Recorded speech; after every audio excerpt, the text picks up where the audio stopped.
In your tablet mode, there are 3 different screens to your interface. Nice and easy, you can't really get lost. This is your home page where you have all of your shortcuts for your apps. If I move over here and click this button, this is a big toolbox of everything I've ever downloaded. I can also hold my finger and start to create new categories if I want to make something specific. You can see I have some apps on here that aren't on my home page. I'll show you how I can then add those to the home page.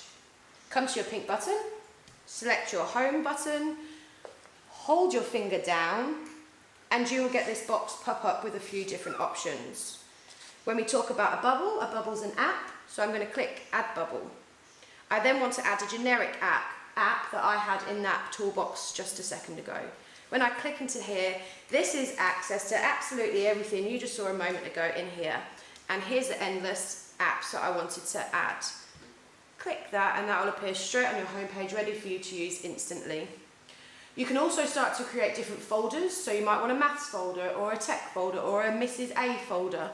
You can hold your finger down, add bubble, and then this time we want to select folder. You can then start to rearrange, hold your finger and drag and drop different apps into that folder. If you accidentally add an app, you can easily take that off. Again, just hold your finger, those same familiar gestures, and click remove. Now that won't remove it from your whole Android device, that will just take that off your shortcut.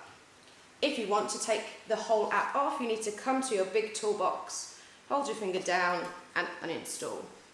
The third interface is this button just here, and this will give you some widget options. You can download different widgets from the app stores and have whichever widgets that you please.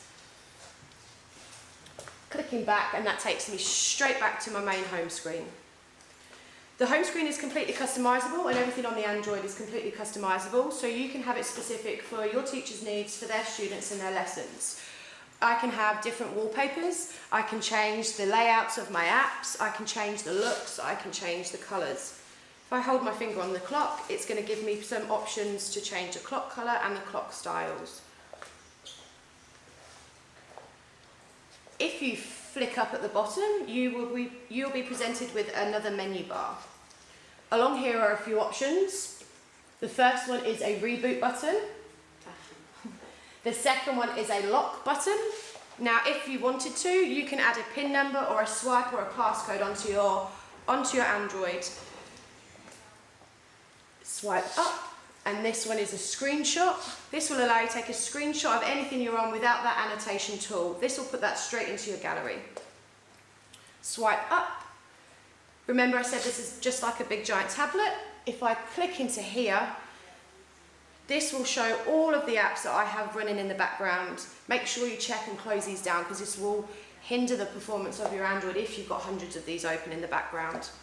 To get rid of them one by one, you can simply swipe the cross, or if you want to get rid of them all, you can click the big cross there. Also within this menu bar is another back button and a couple of volume buttons.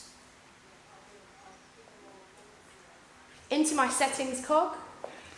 Depending on how many different teachers you might have using one panel, you can also create different users. So in my settings, simply scroll down, select users, and you can see how you can easily start to build different profiles. You can have up to 10 profiles if you want to. Also within your settings app, if I scroll to accounts, this is how I can start to log into my different accounts, whether it's Google or Office, whichever that you prefer.